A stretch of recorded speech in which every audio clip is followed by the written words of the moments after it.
남편의 빈소를 정리하던 날 저는 결심했습니다. 절대 저렇게는 안 죽겠다고 말입니다. 심근경색이었습니다. 전날까지만 해도 멀쩡하던 사람이 아침에 일어나지 못했습니다. 팩식구가 왔을 때는 이미 늦었습니다. 50살부터 고혈압이 있다는 걸 알았지만 그 사람은 약 먹는 걸 싫어했습니다. 나는 괜찮다고 약 먹으면 평생 먹어야 한다고 했습니다. 그게 마지막 말버릇이었습니다. 장례를 치르는 3일 내내 저는 거울을 볼 때마다 제 얼굴에서 남편의 얼굴을 봤습니다. 같은 나이, 같은 주름, 같은 피로한 눈빛이었습니다. 나도 곧 저렇게 되는 건가. 49제가 끝난 어느 오후였습니다. 아파트 단지 벤치에 앉아있는데 누군가 말을 걸었습니다.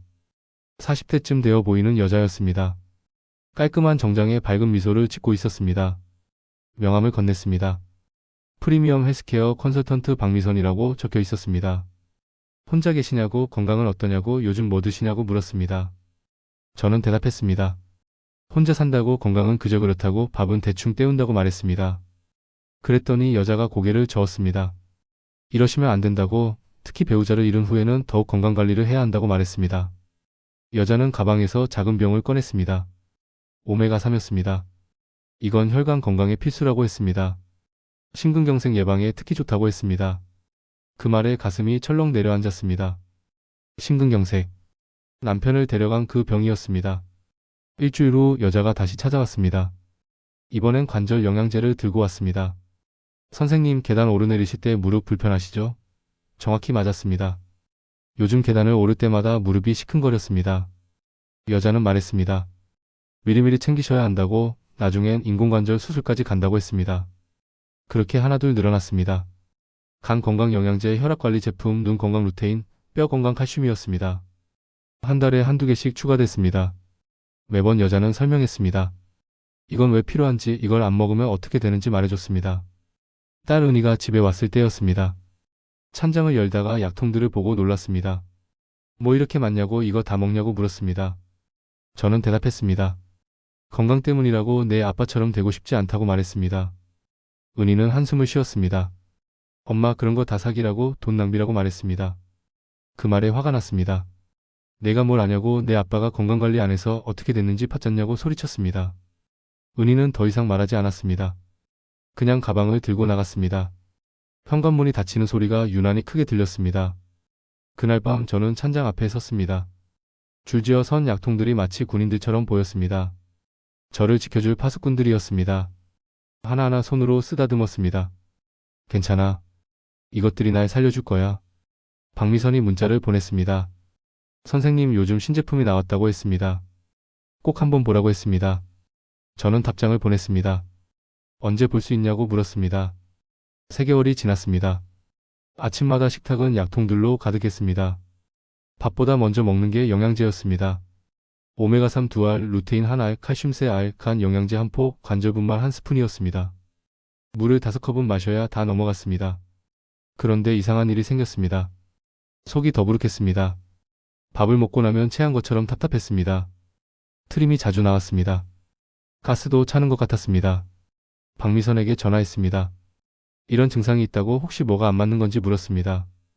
박미선은 웃으며 대답했습니다. 그게 바로 호전 반응이라고, 몸이 좋아지려고 노력하는 과정이라고 말했습니다. 호전 반응. 그 말이 마음에 들었습니다. 좋아지고 있다는 뜻이니까요. 조금만 참으면 된다고 생각했습니다. 하지만 속 더부룩함은 나아지지 않았습니다. 오히려 심해졌습니다. 입맛도 없어졌습니다. 죽만 조금씩 먹었습니다. 그래도 영양제는 빠뜨리지 않았습니다. 이걸 먹어야 건강해진다고 믿었으니까요. 어느 날 아침 화장실 거울을 보다가 깜짝 놀랐습니다. 눈 흰자위가 노래져 있었습니다. 언제부터였을까요? 어제까지만 해도 몰랐는데 말입니다. 손으로 눈꺼풀을 당겨 자세히 봤습니다. 분명히 노랬습니다. 혹시 황달인가 싶었지만 황달은 간이 안 좋을 때 생긴다고 들었습니다. 저는 간 영양제를 매일 먹는데 무슨 황달이 생기겠습니까? 피로감도 심했습니다. 아침에 일어나기가 힘들었습니다. 온몸이 무거웠습니다. 계단을 오를 때는 숨이 찼습니다. 예전에는 5층까지 한 번에 올라갔는데 이제는 3층에서 쉬어야 했습니다. 나이 탓인가? 거울 속 제 얼굴은 창백했습니다. 주름도 더 깊어진 것 같았습니다. 건강해지려고 이렇게 노력하는데 왜 오히려 더 안 좋아 보이는 걸까요? 박미선이 또 찾아왔습니다. 이번엔 홍삼 제품을 들고 왔습니다. 선생님 요즘 많이 피곤해 보인다고 했습니다. 이거 드시면 확 달라질 거라고 했습니다. 가격을 물었습니다. 한 박스에 50만 원이라고 했습니다. 저는 망설였습니다. 이미 한 달에 30만 원은 쓰고 있었습니다. 여기에 50만 원을 더 쓴다고요? 하지만 박미선은 말했습니다. 건강은 돈으로 살 수 없다고, 지금 투자하지 않으면 나중에 병원비로 몇 배를 쓰게 된다고 했습니다. 남편 생각이 났습니다. 건강관리 안 하다가 갑자기 죽은 남편. 저는 고개를 끄덕였습니다. 사겠다고 했습니다. 통장 잔고가 줄어들고 있었습니다. 작년까지만 해도 1,000만 원이 넘었는데 이제 600만 원이 남았습니다. 건강식품에만 쓴 게 400만 원이었습니다. 하지만 멈출 수 없었습니다. 박미선은 계속 새로운 제품을 소개했습니다. 프리미엄 라인이라는 게 있었습니다. 일반 제품보다 함량이 3배 높다고 했습니다. 효과도 3배라고 했습니다. 한 통에 80만 원이었습니다. 저는 적금을 깼습니다. 은희 결혼식 축의금으로 모아둔 돈이었습니다. 하지만 내가 건강해야 딸 결혼식이라도 가지. 그렇게 스스로를 설득했습니다. 찬장이 비좁아졌습니다. 약통들이 2층, 3층으로 쌓였습니다. 아침 일과는 이랬습니다. 6시 기상 공복에 오메가3와 은행잎 추출물 6시 반 아침 식사, 7시 식후 영양제 7가지, 10시 간식 후 추가 영양제 3가지, 점심과 저녁도 마찬가지였습니다. 하루에 먹는 알약과 분말이 25가지가 넘었습니다. 물을 하루에 10컵 이상 마셔야 했습니다. 식사보다 건강식품 먹는 시간이 더 길었습니다. 박미선은 칭찬했습니다. 선생님은 정말 건강에 진심이시라고, 이렇게까지 하시는 분은 처음이라고 말했습니다. 그 말이 좋았습니다. 제대로 하고 있다는 증거 같았습니다. 하지만 몸은 거짓말을 하지 않았습니다. 피로감은 더 심해졌습니다. 어지러움도 자주 느꼈습니다. 오른쪽 옆구리가 묵직하게 눌리는 느낌이 들었습니다. 간이 있는 자리였습니다. 호전 반응이겠지. 박미선이 그랬으니까요. 좋아지려면 이 과정을 지나야 한다고 말입니다. 방학이 시작됐습니다. 손녀 민지가 집에 왔습니다. 약대 2학년이었습니다. 현관문을 열고 들어오자마자 민지가 물었습니다. 할머니 어디 아프냐고, 얼굴이 왜 이렇게 누렇냐고 말했습니다. 저는 웃으며 대답했습니다. 괜찮다고, 나이 들면 다 그렇다고 했습니다. 하지만 민지는 고개를 저었습니다. 할머니 눈 좀 보라고, 흰자위가 노랗다고 말했습니다. 민지가 찬장을 열었습니다. 그리고 멈췄습니다. 줄지어 선 약통들을 보고 입을 벌렸습니다. 할머니 이게 다 뭐냐고, 이걸 다 드신다고 물었습니다. 저는 설명했습니다. 건강 때문이라고, 전문가가 추천한 거라고 말했습니다. 민지는 약통들을 하나씩 꺼내기 시작했습니다. 스마트폰으로 성분을 검색했습니다. 민지의 표정이 굳어졌습니다. 할머니 이거 간 톡성 경고 나온다고 했습니다. 그리고 이 2개는 같이 먹으면 안 된다고 했습니다. 출혈 위험이 있다고 말했습니다. 저는 화가 났습니다. 내가 뭘 아냐고, 이제 겨우 2학년인데 전문가가 추천한 걸 의심하냐고 말했습니다. 민지는 핸드폰 화면을 보여줬습니다. 식약처 경고문이 떠 있었습니다. 하지만 저는 믿고 싶지 않았습니다. 박미선을 믿었습니다. 400만 원을 쓴 제 자신을 믿고 싶었습니다. 민지에게 말했습니다. 괜한 걱정하지 말라고, 호전 반응이라고 설명했습니다. 민지는 더 이상 말하지 않았습니다. 그냥 조용히 방으로 들어갔습니다. 그날 밤 민지 방에서 흐느끼는 소리가 들렸습니다. 이번 3일째였습니다. 링거를 맞으며 천장만 바라봤습니다. 머릿속이 텅 비어 있었습니다. 400만 원이었습니다. 은희 축의금, 명절 용돈, 생활비까지 아껴서 모은 돈이었습니다. 그 돈으로 산 게 독약이었습니다. 민지가 깎은 사과를 가져왔습니다. 할머니 드시라고 했습니다. 하지만 입맛이 없었습니다. 민지는 사과를 내려놓고 제 손을 잡았습니다. 할머니 제 말 들을 걸 그랬죠? 민지의 목소리가 떨렸습니다. 저는 고개를 돌렸습니다. 부끄러웠습니다. 손녀 말을 무시했던 게 후회됐습니다. 은희가 면회를 왔습니다. 회사에서 급히 달려왔는지 숨이 가빴습니다. 침대 옆에 앉았습니다. 한참 아무 말도 하지 않았습니다. 그러더니 조용히 말했습니다. 엄마 제 말 들을 걸 그랬죠. 그 말에 눈물이 났습니다. 미안하다고, 내가 어리석었다고 말하고 싶었습니다. 하지만 입이 떨어지지 않았습니다. 은희는 약통들을 가져왔습니다. 전부 버리자고 했습니다. 저는 고개를 끄덕였습니다. 더 이상 볼 수도 없었습니다. 그날 밤 잠이 오지 않았습니다. 눈을 감으면 박미선의 얼굴이 보였습니다. 밝은 미소, 친절한 말투, 그리고 비싼 건강식품들이 떠올랐습니다. 나는 왜 이렇게 쉽게 속았을까? 남편이 죽고 나서 무서웠습니다. 혼자 남겨진 게 무서웠습니다. 병들어 죽는 게 무서웠습니다. 그 무서움을 누군가 파고들었습니다. 건강식품이라는 이름으로 말입니다. 민지가 다시 들어왔습니다. 할머니 못 주무세요? 저는 고개를 끄덕였습니다. 민지는 침대 옆 의자에 앉았습니다. 할머니 괜찮아질 거예요. 민지가 말했습니다. 제대로 된 방법을 찾아봐요. 제가 도와드릴게요. 그 말에 조금 마음이 놓였습니다. 이번 5일째 담당 의사가 자세한 설명을 해줬습니다. 회진 시간이었습니다. 의사는 차트를 보며 말했습니다. 선생님 같은 경우가 요즘 정말 많다고 60대 이상 응급실 환자 중 상당수가 건강식품 과다 복용 때문이라고 설명했습니다. 의사는 종이에 그림을 그리기 시작했습니다. 간의 구조였습니다.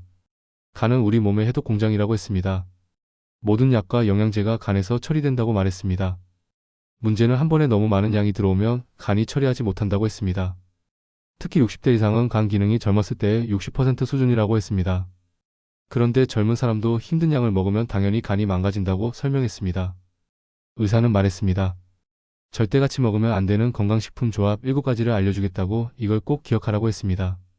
첫째, 오메가3와 은행잎 추출물의 조합이었습니다. 둘 다 혈액을 묽게 만든다고 했습니다. 함께 먹으면 출혈 위험이 급증한다고 말했습니다. 작은 상처도 피가 멈추지 않을 수 있다고 뇌출혈 위험도 있다고 설명했습니다. 둘째, 칼슘과 철분의 조합이었습니다. 칼슘이 철분 흡수를 방해한다고 했습니다.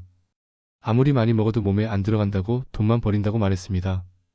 셋째, 고농도 비타민어와 간 영양제의 조합이었습니다. 제가 먹었던 바로 그 조합이었습니다. 둘 다 간에 부담을 준다고 했습니다. 함께 먹으면 간 톡성이 기하급수적으로 증가한다고 설명했습니다. 넷째, 홍삼과 혈압약의 조합이었습니다. 홍삼도 혈압을 낮추는 효과가 있다고 했습니다. 혈압약과 함께 먹으면 저혈압 쇼크가 올 수 있다고 쓰러질 수 있다고 말했습니다. 다섯째, 글루코사민과 혈당약의 조합이었습니다. 글루코사민이 혈당을 올린다고 했습니다. 당뇨 환자가 먹으면 혈당 조절이 안 된다고 설명했습니다. 여섯째, 마그네슘 과다 복용이었습니다. 마그네슘은 신장에서 배출된다고 했습니다. 너무 많이 먹으면 신장에 부담을 준다고 신부전으로 갈 수 있다고 말했습니다. 일곱째, 여러 제품의 중복 성분이었습니다. 종합 영양제에도 비타민C가 들어있고 따로 먹는 비타민C도 있고 또 다른 제품에도 비타민C가 들어있다고 했습니다. 그렇게 합치면 하루 권장량의 10배를 먹게 된다고 설명했습니다. 의사는 차트를 덮으며 말했습니다. 약도 독이 될 수 있다고, 특히 60대 이상은 정말 조심해야 한다고 했습니다. 필요한 영양제만 최소한으로 먹어야 한다고, 반드시 의사와 상담 후에 먹어야 한다고 말했습니다. 민지가 펜과 노트를 꺼냈습니다.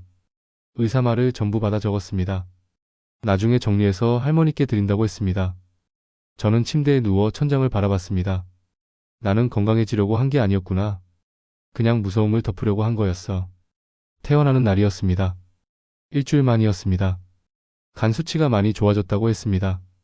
하지만 완전히 회복하려면 석 달은 걸린다고 의사가 말했습니다. 집에 돌아왔습니다. 찬장을 열었습니다. 텅 비어 있었습니다. 은희가 전부 버렸습니다. 400만 원어치 건강식품이 쓰레기통으로 갔습니다. 이상하게도 후회는 되지 않았습니다. 오히려 후련했습니다. 더 이상 아침마다 25가지를 먹지 않아도 됐습니다. 더 이상 호전 반응이라고 스스로를 속이지 않아도 됐습니다. 민지가 병원 영양사 예약을 잡아줬습니다. 일주일 후였습니다. 영양사는 제 식단을 물어봤습니다. 건강 상태를 확인했습니다. 그리고 말했습니다. 영양제는 딱 2가지만 드시라고, 비타민 D와 오메가3만 드시라고 했습니다. 2가지요? 저는 놀랐습니다. 그렇게 적어도 되냐고 물었습니다. 영양사는 웃었습니다. 음식으로 충분히 섭취 가능하다고, 영양제는 보조일 뿐이라고 말했습니다. 그리고 중요한 건 규칙적인 식사라고 했습니다. 하루 3끼 골고루 먹는 것이라고 설명했습니다. 현미밥 1공기, 생선이나 고기 1토막, 채소 반찬 서너 가지면 충분하다고 말했습니다. 민지가 식단표를 만들어줬습니다. 아침, 점심, 저녁 메뉴가 적혀 있었습니다. 간단했습니다. 복잡하지 않았습니다. 무엇보다 돈이 많이 들지 않았습니다. 한 달이 지났습니다. 몸이 가벼워졌습니다. 속도 편했습니다. 계단을 오를 때 숨도 덜 찼습니다. 거울을 봤습니다. 눈 흰자위가 다시 하얘졌습니다. 민지와 함께 산책을 나갔습니다. 아파트 단지를 천천히 걸었습니다. 30분 정도 걸었습니다. 땀이 조금 났습니다. 기분이 좋았습니다. 벤치에 앉아 쉬고 있는데 누군가 다가왔습니다. 박미선이었습니다. 밝은 미소를 지으며 선생님 어디 아프셨냐고 물었습니다. 한동안 연락이 없어서 걱정했다고 말했습니다. 저는 조용히 대답했습니다. 입원했었다고 건강식품 때문이었다고 말했습니다. 박미선의 얼굴이 굳었습니다. 그럴 리 없다고 저희 제품은 안전하다고 말했습니다. 저는 일어났습니다. 더 이상 필요 없다고 다시는 연락하지 말라고 했습니다. 박미선은 뭔가 더 말하려 했습니다. 하지만 저는 민지 손을 잡고 걸어갔습니다. 뒤돌아보지 않았습니다. 석 달이 지났습니다. 병원에서 재검사를 받았습니다. 의사가 엄지손가락을 들어 보였습니다. 간 수치가 완전히 정상이라고 했습니다. 정말 잘하셨다고 이렇게만 유지하시라고 말했습니다. 은희가 저녁을 먹으러 왔습니다. 제가 만든 된장찌개와 고등어구이를 먹었습니다. 은희가 말했습니다. 엄마 요리가 이렇게 맛있었냐고 오랜만에 집밥 먹는 것 같다고 했습니다. 저는 웃었습니다. 그렇게 밥을 먹는 게 진짜 건강이었구나 싶었습니다. 요즘 저는 동네 경로당에 갑니다. 같은 또래 어르신들이 많습니다. 어느 날 한 할머니가 건강식품 봉투를 들고 왔습니다. 텔레비전 홈쇼핑에서 샀다고 이거 먹으면 무릎이 좋아진다고 말했습니다. 저는 조용히 제 이야기를 들려줬습니다. 제가 겪은 일을 말했습니다. 건강식품 믿다가 간이 망가진 일을 설명했습니다. 그리고 말했습니다. 건강식품 맹신하지 마세요. 의사 말 들으세요. 규칙적으로 드세요. 그게 진짜 건강입니다. 할머니는 고개를 끄덕였습니다. 그리고 봉투를 가방에 넣었습니다. 환불하러 가야겠다고 말했습니다. 저는 창밖을 바라봤습니다. 가을 햇살이 따뜻했습니다. 민지가 문자를 보냈습니다. 할머니 오늘 저녁 뭐 드세요? 저는 답장을 보냈습니다. 김치찌개 끓일 거라고 같이 먹자고 했습니다. 그렇게 하루하루 살아가고 있습니다. 건강식품 없이도 잘 살고 있습니다. 아니 오히려 더 건강해졌습니다. 진짜 건강은 비싼 통장 속에 있지 않았습니다. 매일 먹는 밥 한 그릇, 함께 걷는 산책길, 사랑하는 사람들과의 시간 속에 있었습니다.